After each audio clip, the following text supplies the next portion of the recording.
My next guest is going to be taking on Bill Algeo at UFC Fight Night on April 17th. It's Ricardo Ramos back here on the program. Ricardo, how's it going, man? I'm doing well. Thank you for asking. It's a pleasure to be here again. Yes, it's great to talk to you, man. First, when did you start training at Team Alpha Male? Because maybe I missed that in your last fight or whatever, but how long you been down in California?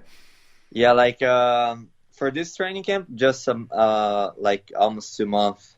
But I have been training with Team Alpha Male for about, I don't know, maybe 4 years, back and forth to Brazil. Okay. And that's my team, that's my house right now, and I feel good training here with all my partner training, and I'm really happy to be back again. That's great. Yeah, I know, and especially with the pandemic, that's good you're able to train in the U.S. because I know the travel restrictions can be a little tough. So that's awesome you made it happen. You haven't fought in a bit. I know we're talking about a fight here in April. Was this the right amount of time off, or are you trying to fight it a little bit sooner? Sorry, can you say again? I was just saying, did you want this much time off in between fights?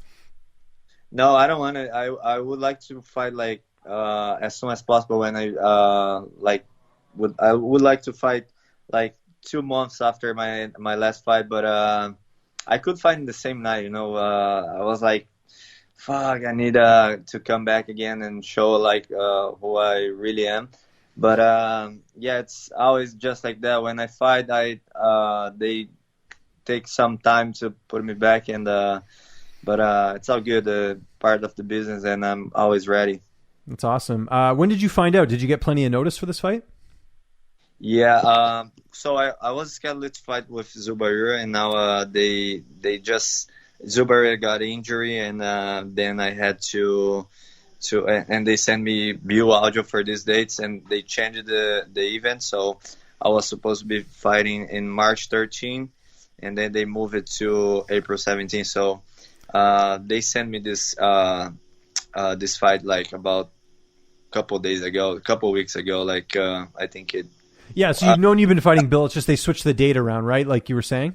Just switched the date. Yeah. Yeah. Okay, that makes sense. Well, at least you're fighting. I know you want to get back in there, obviously. Before we talk about Bill, obviously, I know the last fight did not go how you wanted. What did you learn the most in that fight against Lerone Murphy? Well, there's a lot of things you never lost, right? You always learn. Exactly. Good thinking. And I could see a lot of points of my preparation, of my training camps. And one of the first things was that I should be back to California, and I could made it. And now it's one of the main things that I could fix in my training camps. But also it happens, sometimes you just you just do a mistake and then you pay off for that, And now I'm trying to always fix that every day in my training, strategy and everything. So that's always a different man in the next fight, And I hope I can make better than last one for sure. Let's talk about Bill Algeo, 14-5 record. He's always in an exciting fight, it seems. So he must have been happy to get the fight. But how do you feel like you match up against him in this?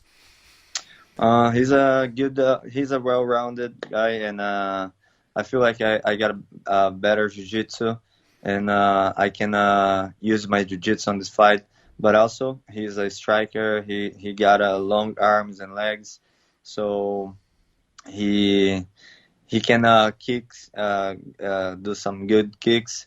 But also, my striking is good. I like to strike, and I feel like I can have some advantage with my distance and my anticipated movements. So I will see. I will feel on the fight and see how I feel and what's the best way to win this fight. Who are some of your main training partners for this camp? I know Alpha Male is a pretty big gym, but is there anyone you're working with a little bit more than others? Yeah, I have been training with a lot of killers here. I have my buddy Alex Munoz that's gonna fight in the same card. Mm-hmm. And also I have a Guilherme Faria from Brazil that's helping me. I'm training with Fabio Prado, Uriah, and all the team, So there's a bunch of killers here. Yeah. And every day is you're surrounded by lions. No, yeah, absolutely. It's one of the best camps in the world. The weight cut, I'm assuming that's going well. A lot better than cutting a 35. Remember when you used to do that? Yeah. Yeah. 35 was really hard for me, and one of the best things that I did in my career was to move up for my healthy, for my life, not only my professional life, but my personal life, and for my healthy after my career, you know. So that was the best move I did in my career for sure. Who's going to be in your corner for this fight? That's gonna be Fabio Prado, Guilherme Faria, and Ryan Loader.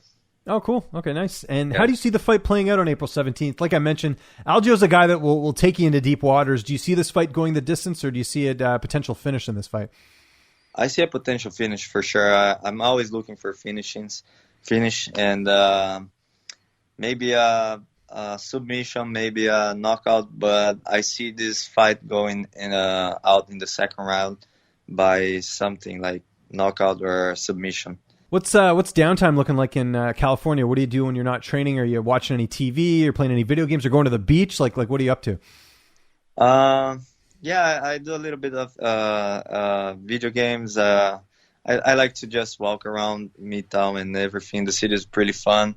I get some coffees. I just check the shoppings around the area, and I enjoy a slow life. Just go to the park, see the nature. We go to the nature sometimes and just check it out, like some rivers or whatever. So that's pretty fun. That's what I like to do in my time off. Do you ever see yourself permanently moving to California? It's pretty expensive to live there, so I could see maybe that would be a reason not to.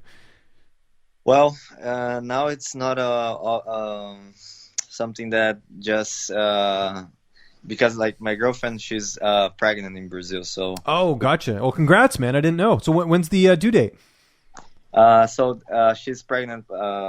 It's about 3 months. We know that the baby will come in October. So wow, congratulations. Months, yeah. We just knew about it, and that's fresh news. Oh, great. So I'm breaking news here. Well, that's awesome. So this is your first child, correct? Exactly. Yeah, you must be excited, man. It's I'm a dad as well, so it's life-changing. How are you feeling about being a dad? Man, that's pretty motivated, pretty interesting, like different feeling that I ever had in my life. So I want to be close to the baby, and of course I want to have my girlfriend close to me with my kid, my baby, and I don't know. That's something that we gotta talk about it and see what's the best in the future. But for now, just stay here for this next fight and as most as I can, and then I will see what's coming. Ricardo, thanks so much for doing this, man. I know you're super busy. Just remind people where they can find you on social media, and if you have any sponsors or shout-outs, I'll give you the last word. Yeah, I want to say thank you for Viciously Royal and my management team Paradigm Sports, and you can find me in Instagram by Ricardo Ramos MMA. And thank you so much, guys. Make sure to subscribe to the LowKick MMA YouTube channel for all the latest news, event previews, and interviews with some of the biggest stars in MMA.